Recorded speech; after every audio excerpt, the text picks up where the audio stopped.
இருவரும் பார்த்து வரக்கூடாதா? ஏதோ மணல் என்பதால் இருவரும் தப்பிவிட்டீர்கள். அம்மா அம்மா, பார்த்து நன்றாக தேய்த்து விடு, வீக்கம் ஏற்படாமல் இருக்கும். ஆமாம், எங்கே இருவரும் இவ்வளவு அவசரமாக போகிறீர்கள்?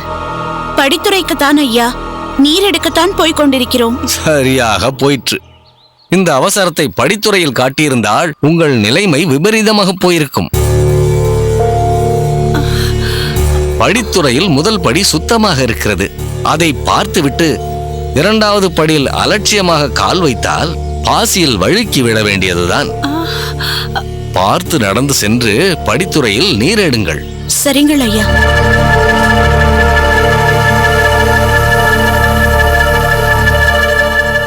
நமஸ்காரம் சுவாமி.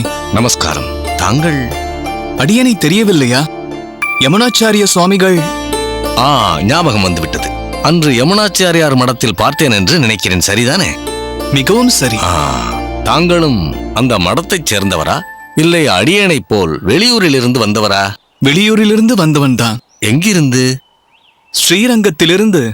வடக்கு திசையில் வாழ்ந்து கொண்டிருந்த மணக்கால் நம்பி ஆச்சாரியரை பற்றி கேள்விப்பட்டிருக்கிறீர்களா? நன்றாக சொன்னீர்கள். அவரை அறியாமலா? நம் யமுனாச்சாரியாரின் ஆச்சாரியார் ஆயிற்றே. அந்த மணக்கால் நம்பி சுவாமிகள் தான் அடியேனுக்கும் ஆச்சாரியர். சரிதான். மிகவும் உயர்வான சம்பந்தம். தங்களிடம் சொல்வதில் தவறில்லை. ஆச்சாரியர் சம்பந்தப்பட்டது மட்டுமல்லாமல் மற்றொரு சம்பந்தமும் அடியேனுக்கு இருக்கிறது. அது என்ன? அடியேன் யமுனாச்சாரிய சுவாமிகளின் பூர்வாசிரம புத்திரன். பெயர் தெய்வக்கரசு நம்பி. அப்படி சொல்லுங்கள். அதுதானே பார்த்தேன். முகத்தில் சாந்தியும் பாண்டித்யமும் பரிமளிக்கிறதே. அது சரி, கையில் என்ன ஓலைச்சுவடி? ஓ, இதுவா? ஸ்தோத்திர ரத்னம், ஒப்பற்ற ஸ்லோக களஞ்சியம். இதுவும் யமுனாச்சாரிய சுவாமிகள் அருளியதுதான். அடடே, இதுவும் ஆச்சாரியர் ஏற்றியதா? ஓ, நல்ல விஷயம். தாங்கள் அதை மனனம் செய்து கொண்டிருக்கிறீர்களா? மனனம் செய்வேன், ஆராய்வேன், கருத்துரைகளையும் செய்வேன். ஆஹா, இந்த ஸ்லோகம் உணர்த்தும் பல அர்த்தங்களையும் விரிவாக எடுத்துரைப்பேன். மொத்தத்தில் சமஸ்கிருத பதங்களில் ஆராய்ச்சி அடியேனின் உயிர் மூச்சு. அதானே சிறந்த குரு பரம்பரை, கல்வியில் நாட்டம், எல்லாம் தாண்டி யமுனாச்சாரியருக்கு ரத்த சம்பந்தம் வேறு, ஞானத்துக்கு குறைவேது. இப்படிப்பட்ட ஞான சிரேஷ்டர்களை கையில் வைத்துக் கொண்டார் ஆச்சாரியர் தன் சமீப கால படைப்பான சதுஸ்லோகி என்னும் ஸ்தோத்திர தொகுப்பை அடியேனிடம் கொடுத்து சரிபார்க்க சொன்னார். இது அவரது பெருந்தன்மையே காட்டுகிறது. இன்னொரு பெருந்தன்மையையும் ஆச்சாரியர் வெளிப்படுத்தி இருக்கிறாரே. அது என்ன? பிழையில்லாமல் இருந்தும் தாங்கள் பிழை என்று சொன்னதும் அதை ஏற்றுக்கொண்டு இன்னும் பூரணமாக மற்ற ஸ்லோகங்களையும் நன்கு சோதித்து தருமாறு வேண்டினாரே. அது பெருந்தன்மை அல்லவா? என்ன, அடியேன் பிழை என்று குறிப்பிட்டது பிழை இல்லையா? எப்படி சொல்கிறீர்கள்? தாங்கள் சற்று முன்பு அந்த பெண்களிடம் சொன்னீர்களே, குலத்தின் முதல் படியை பார்த்து இரண்டாவது படியில் கால் வைத்து விடாதீர்கள் என்று. அது தங்களுக்கும் பொருந்தும். புரியவில்லையே. தாங்கள் சது ஸ்லோகியின் இரண்டாவது ஸ்லோகத்தின் முதல் அடியை இரண்டாவது அடியோடு ஒப்பிட்டு பார்த்து அர்த்தம் கொள்ளாமல் முதல் அடி தவறென்று குறிப்பிட்டு விட்டீர்களே. அப்படியா? ஆம் சுவாமிகளே. ஒரு விஷயம் தவறு போல் தோன்றும் போது பல விஷயங்களை சீர்தூக்கி பார்க்க வேண்டும். அதன்படி பார்த்தால் இந்த சது ஸ்லோகி எனும் தொகுப்பு முழுக்க முழுக்க சாட்சாத் மகாலட்சுமி தாயாரின் பெருமையை போற்றி எழுதப்பட்டுள்ளது. அதனால்தான் தாயாரின் பெருமையை அளவிட அந்த பகவானாலும் முடியாதென்று முதல் அடியில் எழுதிவிட்டு பின் இரண்டாவது அடியில் உனது பெருமையை போன்றே என பகவானின் பெருமையையும் குறிப்பிட்டிருக்கிறார் ஆச்சாரியர். அப்படியென்றால் இருவருமே உயர்ந்த பெருமையை ஒத்தவர்கள் என்று தெளிவாக விளங்குகிறது. ஆச்சாரியர் தாயாரின் வைபவத்தை பகவானோடு ஒப்பிட காரணம் இருக்கிறதே சுவாமி. மகன் செய்யும் தவறை தந்தைக்கு கோபம் ஏற்படாமல் லாவகமாக தாய் எடுத்துரைப்பது போல் அறிந்தும் அறியாமலும் நாம் செய்யும் பாவங்களை அனைத்து ஜீவராசிகளுக்கும் தந்தையான பகவானிடம் தாயான மகாலட்சுமி அல்லவா இதமாக எடுத்துரைத்து சகல பாவங்களிலிருந்தும் நம்மை காப்பாற்றுகிறார்கள். தாகமுற்றவன் தண்ணீர் பந்தலை சென்றடைவது போல் பாவம் புரிந்தவன் மகாலட்சுமியின் கருணையை அல்லவா சரணமாக பற்றுகிறான். ஜீவனுடைய உயிர் போகும் நிலையில் மேல் மூச்சு வாங்குகிறது, கபத்தால் நெஞ்சம் அடைபடுகிறது, கண்கள் சுழல்கிறது, மனம் தடுமாறுகிறது. ஆத்மா வெளியில் செல்ல முயற்சிக்கிறது. இந்த நிலையில் பாவம் செய்துவிட்டான் என பாராமுகமாக இருக்கும் பகவானை தாயார் அல்லவா காத்தருளுங்கள் என்று நமக்காக சிபாரிசு செய்கிறார். எனவே ஸ்ரீதேவி தாயாரின் எல்லையற்ற பெருமை அவரது கருணையே அல்லவா? அதை ஒருவராலும் அளவிட முடியாது என்று பகவான் மேல் ஏறிட்டு சொல்வதில் தவறிருக்க முடியுமா சுவாமி? இத்தனை பெருமைகளைக் கொண்ட ஸ்ரீதேவி தாயார் அந்த பகவானின் தர்ம பத்தினியே என்பதால் பகவானுக்கும் பெருமைதானே. ஆஹா, நன்கு சொன்னீர். தாங்கள் அடியேனை விட வயதில் சிறியவர்தான். இருப்பினும் தங்கள் வித்வத்திற்கு அடியேன் தலை வணங்குகிறேன். அந்த பெண்களைப் போல் அடியேனும் அவசரப்பட்டிருக்கிறேன், இடறி விழுந்திருக்கிறேன். நிச்சயம் ஆச்சாரியரின் கூற்று சரியே. அந்த தாயாரின் கருணையாலேயே உயர்ந்த ஸ்லோகமான அந்த சதுஸ்லோகியில் மேலும் பிழை பிழை என்று கூறாமல் பெரிய அபச்சாரத்திலிருந்து அடியேன் தப்பித்தேன். அதற்கு உமக்குத்தான் நன்றி சொல்ல வேண்டும். வயதின் முதிர்ச்சியால் தங்களை வாழ்த்துகிறேன். வாழ்க நீர் பல்லாண்டு புகழோடு. ஆச்சாரியரை சந்தித்து தவறு சதுஸ்லோகியில் இல்லை, அடியேனின் கண்ணோட்டத்தில் தான் இருக்கிறது என்று தெளிவாக சொல்லிவிடுகிறேன். விடைபெறுகிறேன். வாருங்கள் சுவாமி.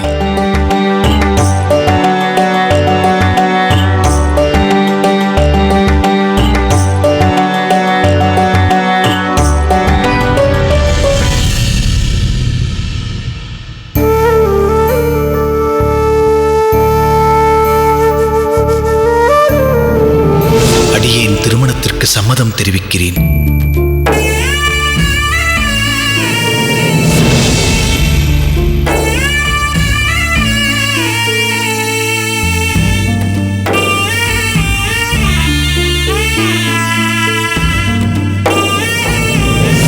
ராமானுஜனுக்கு கல்யாணம் என்றால் சம்பந்தம் தஞ்சமாம்பாளுடன் தானே?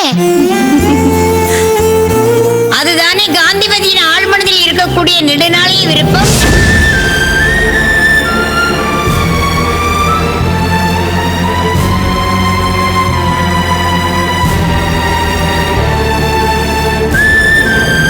நாள்கிழமையெல்லாம் கூடியிருப்பதாகவே நினைத்துக்கொள். சீக்கிரமாகவே அவர்கள் அகத்திற்கு சென்று சம்பந்தத்தை பேசி முடித்துவிடு.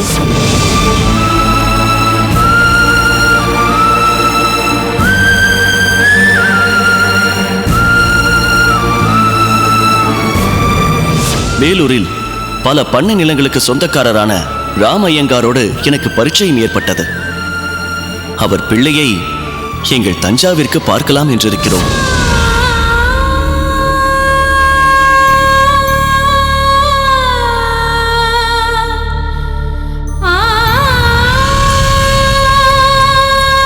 அம்மா, அம்மா. என்ன கமலை? இங்கே உட்கார்ந்து கொண்டு என்ன செய்து கொண்டிருக்கிறாய்? ஒன்றுமில்லை. ஒன்றும் இல்லையா?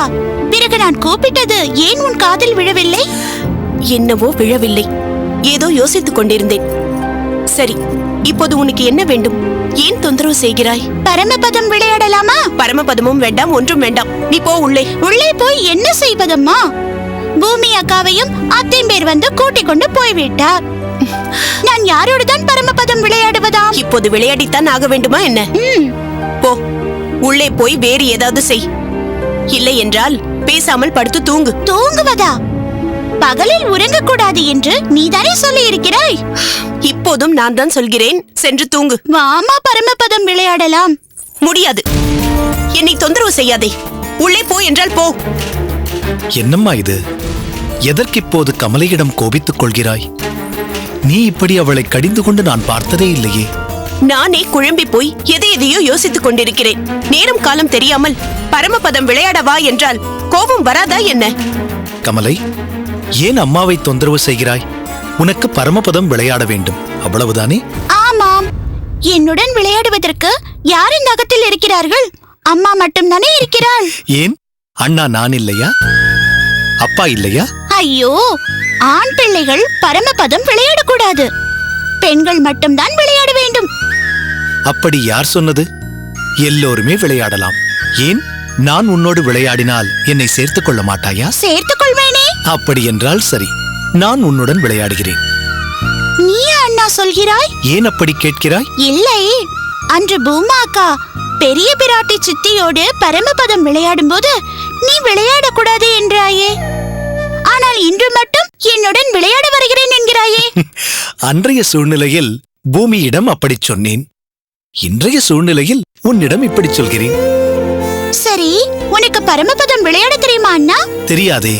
நீ கற்றுக் கொடுத்தால் கற்றுக்கொள்கிறேன். உண்மையாகவா? உண்மையாகத்தான் சொல்கிறேன். நீ போய் எல்லாவற்றையும் எடுத்து வை, நான் இப்போது வருகிறேன். சரி அண்ணா.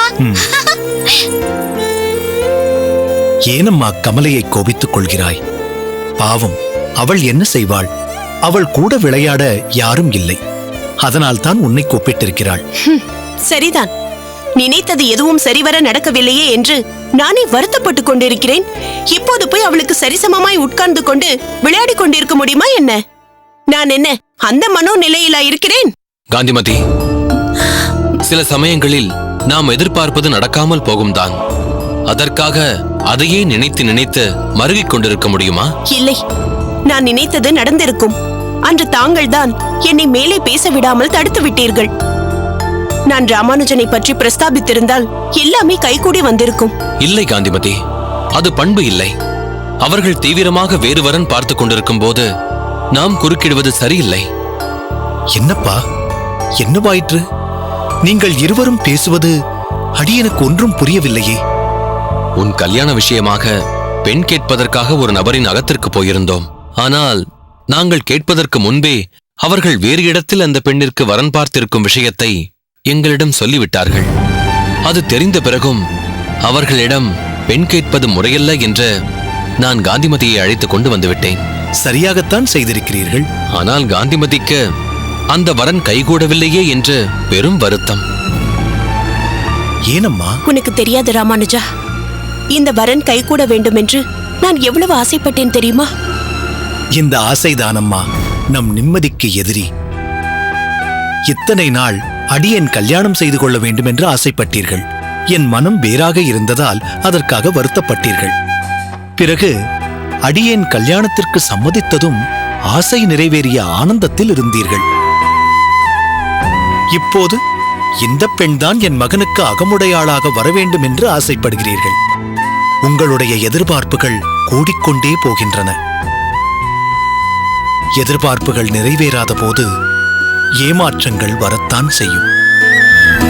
ஏமாற்றங்கள் கோபமாக உருவெடுக்கும். அதனுடைய வெளிப்பாடுதான் நீங்கள் கமலையிடம் பேசியது. காந்திமதி, நீ உன்னை சமாதானப்படுத்திக் கொள்வதுதான் ஒரே வழி. பெருமாளின் திருவுளப்படிதான் அனைத்துமே நடக்கின்றன என்பது உனக்கு தெரியாதா? பகவான் யார் யாருக்கு எங்கெங்கே முடிச்சு போட்டிருக்கிறானோ யாருக்கு தெரியும்? ராமானுஜன் விஷயத்தில் என்னுடைய கடின சித்தம்தான் வென்றிருக்கிறது. அதேபோல் என் மனதிற்கு பிடித்த பெண்ணைத்தான் மாற்று பெண்ணாக்கிக் கொள்ள வேண்டும் என்ற என் தீவிரமான எண்ணத்திலும் நான் நிச்சயம் வெற்றி அடைவேன். அம்மா, வாழ்க்கை என்பது விளையாட்டல்ல. அப்படியே அதை விளையாட்டாக எடுத்துக்கொண்டாலும் தோல்விகளை சந்திப்பது தவிர்க்க முடியாதது. இதுதான் நடக்கும் என்று எதிர்பார்ப்புகள் வைத்துக் கொள்ளாதே. அது மிகவும் ஆபத்தானது. அது இருக்கட்டும். பலமுறை எனக்கு பிடித்த பெண் என்று சற்று முன் சொன்னேனே, அது யார் என்று நீ கேட்க மாட்டாயா? எதற்கு கேட்க வேண்டும்? நான் தான் சொன்னேனே, எதிர்பார்ப்புகள் மிகவும் ஆபத்தானது என்று. அந்த பெண் யாரென்று அடியேன் தெரிந்து கொள்ள ஆசைப்பட்டால் அடியேனுக்கும் எதிர்பார்ப்பு வந்துவிட்டது என்றுதானே பொருள். அதற்கு அடியேன் ஒருபோதும் இடம் கொடுக்க மாட்டேன். தயவு செய்து அனைத்தையும் பெருமாளிடம் ஒப்படைத்துவிடு. அவராக பார்த்து எதைச் செய்தாலும் அதை மனமகிழ்ச்சியுடன் ஏற்றுக்கொள்.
வணக்கம் ஏசமா.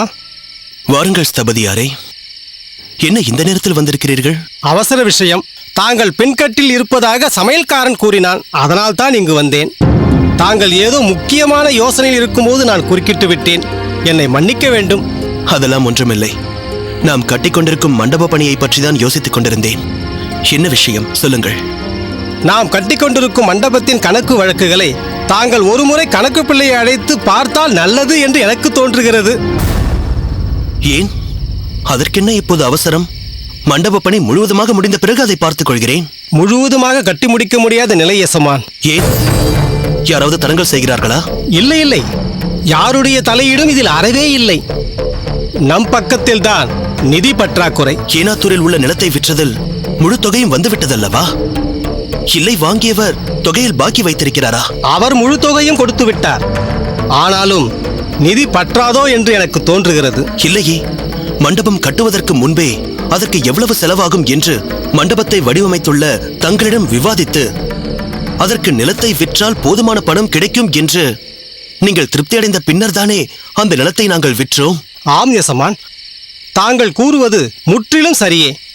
ஆனால் எதிர்பாராத மழையினால் கட்டுமான பொருட்களின் விலை கூடிவிட்டது.